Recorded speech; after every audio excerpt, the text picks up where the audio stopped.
Picking off from the exact moment where the third season finale left off, the first episode showcases the ensuing devastation of the battle between Superman and Doomsday, as a torn cape and blood smeared on lunar rocks act as signifier of the kind of beatdown the Man of Steel is being subjected to. The battle between these two powerhouses reaches Mars, and the brawl intensifies with each passing moment as Superman is ragdolled through space debris. But whereas the Man of Steel is sustaining heavy damage and getting grievously injured, the behemoth continues to evolve, growing even stronger. Doomsday lunges at a battered Clark, who remembers the planet he calls home for one last time, and gathers all his remaining might to launch a devastating blast of heat vision to put an end to the monster. The battle concludes with a harrowing end, with Superman's lifeless body floating in space. Days after the battle with Doomsday in Metropolis, Superman remains missing, prompting the world to look to the skies for an answer, only to find an unusual strange silence in return. In Clark's absence, Lois and their sons, Jonathan and Jordan, are worried sick, and the fact that Lois's father, General Sam Lane, is unreachable adds further tension. Jordan is concerned about his father. He can no longer feel his father's heartbeat. But Jonathan, who has always remained the composed, matured elder brother, is adept at handling pressure situations and believes that their father will overcome the crisis at hand. Lois is anxious. She remembers some of the most cherished moments she had spent with Clark when he brought her to the Kent household for the first time, after revealing his true identity to her and proposing to her. Throughout 3 seasons, Superman and Lois had elevated the relationship between Clark and Lois to somewhat of a mythical status by showcasing its highs and lows, the trust, love, and support they have extended to each other, which is why Lois's reminiscing about these moments at the direst hour of her family hits hard. But still, in her subconscious, Lois, much like Jonathan, believes that her husband will safely return to them eventually. Sam's ELT device is discovered at the barn destroyed by Doomsday, which makes it pretty clear to Lois and her sons that Lex has got a hold of Sam. Jordan tries using his powers to locate Sam, but his skills aren't on par with his father yet, which is why he is having trouble finding his grandfather. Lex buries Sam alive, taunts him with the news of Superman's disappearance, leaving the rest of the matter for his 2 lackeys to handle. And finally, from their conversation, Jordan is able to locate Sam. As he swoops in with Lois, the duo easily take care of the lackeys and rescue Sam at the nick of time. As Sam recuperates in hospital, he is shocked to learn about the events which transpired in his absence. While abducted, he had no idea about his son-in-law's predicament. Sam, too, is somewhat certain that Superman will return, and this remaining vestige of hope is what makes the reality all the more heartbreaking. Lex has decided to set up shop in Smallville, despite his trusted secretary Amanda asking him to focus on LuthorCorp's affairs, which has been operating at a loss ever since Lex has gotten out of prison. However, for Lex, the more pressing matter is to torment Lois the way he has suffered. And to do so, he has bought a heritage hotel right in front of the Daily Gazette office to keep a close watch on them and annoy the Kents with his presence.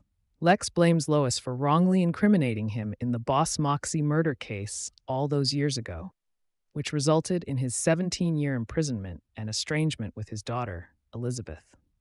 In Lois's defense, she was misguided by the concocted evidence Bruno Mannheim had deliberately planted to incriminate Lex, and Lex has committed more than his fair share of crimes, which could put him in lifetime imprisonment anyway. Still, Lex holds a grudge against Lois and wants to see her suffer, which began with him sending Doomsday to kill Superman, whose absence is felt when Lex continuously terrorizes the Kents by visiting Lois at the Smallville Gazette office or visiting the twins at the diner. Jordan senses Doomsday's presence as the monster returns to Earth, and the Kent family confront it in the town square, the spot where Clark left them last time. Doomsday throws down Clark's lifeless body in front of his family and takes his leave. It is a ghastly sight, as the monster has ripped Superman's heart out of his chest to present it to Lex. The worst possible scenario, which Lois and her sons never really thought was going to happen, has occurred, and the realization hits them like a train wreck. Lois sobs uncontrollably as memories of her husband floods in her mind. The agony of the family is witnessed by a number of townsfolk, and a kindly person named Chuck, who previously stood up for Jonathan and Jordan when Lex was trying to terrorize them, figures out that Superman is none other than Clark Kent. Mayor Lana, who had arrived at the scene with her daughter, Sarah, tries to divert the suspicion of the townsfolk by reminding them how Lois and Superman shared a strong bond through the years. Lois asks Jordan to take Clark's body to the Fortress of Solitude, as she hopes the preserved consciousness of Clark's Kryptonian mother, Lara Lorvan, might help in some way to resurrect her son. But Lara is helpless, as without a heart there is no way Clark's body can regenerate. Lara puts Clark's body in a state of suspended animation to stop further deterioration, while Lex keeps Superman's heart inside a specialized case created by a certain Milton Fiennes, a name which comic readers might recognize as Brainiac's human alias. Lana is irritated after learning Lex, who is responsible for the misery of the Kents, has settled in Smallville, and mentions she wouldn't have allowed the property purchase had she known Lex was using shell companies to cover up his involvement. While Lana's secretary mentions Lex's arrival in Smallville might actually be beneficial for the small town, which needs investors to survive in the long run, Lana reminds her how industrialist Morgan Edge, first season, had arrived in town with the same promise, and how that turned out eventually. Not to mention, LuthorCorp has put numerous local establishments out of business throughout the country. Lana is prepared to push Lex out of the town, but Lois asks her to not incite Lex's wrath, as he will not hesitate to harm her family if need be.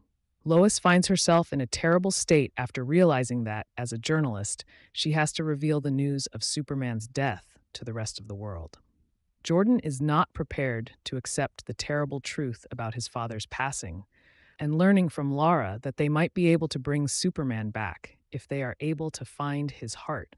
He starts tracking Doomsday in search of it. Jonathan is annoyed after learning of his brother's terribly risky plan, but he himself mistakenly ends up suggesting that a mindless creature like Doomsday might have given the heart to Lex. Jordan makes an amateur mistake by donning his Superboy costume and threatening Lex to force him into revealing the location of Superman's heart. Lex is unfazed and intimidates him instead, and now he is able to connect the dots to finally realize Lois Lane is Superman's wife. Learning about the recent exploits of a teenage Superboy, Lex is able to deduce Jordan is Superman's son as well.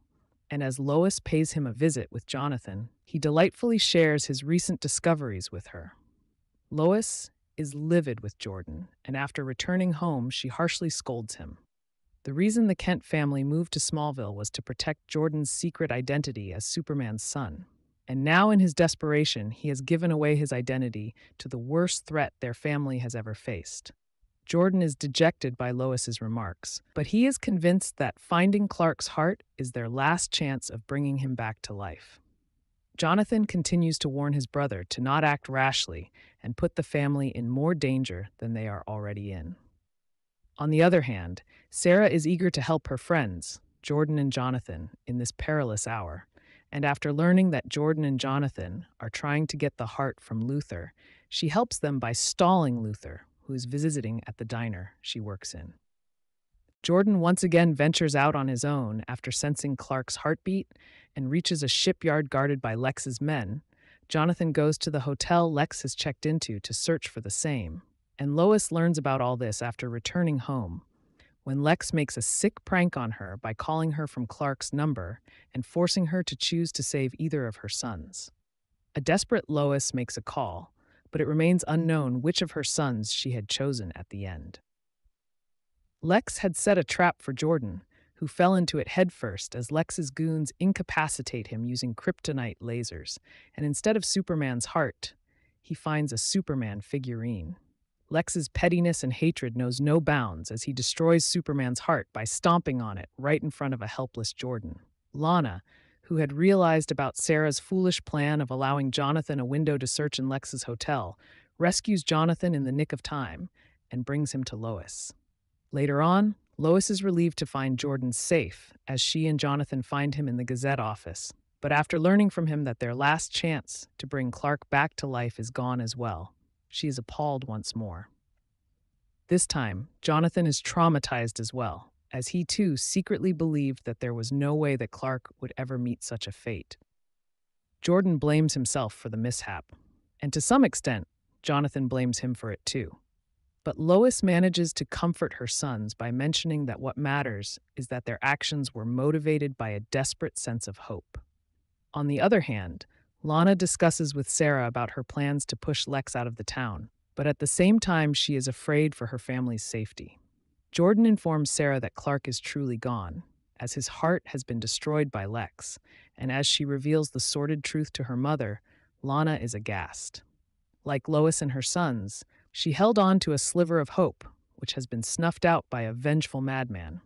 Meanwhile, Lex's celebration of Superman's death is cut short after he learns from Amanda that his daughter is unwilling to even recognize him as her father. Serves him right, in my opinion. As the episode comes to a close, the Kent family goes to the Fortress of Solitude to bid adieu to Clark, and Lara presents them with a pleasant surprise, a holographic projection of Clark's consciousness, which he had installed for a worst-case scenario such as these.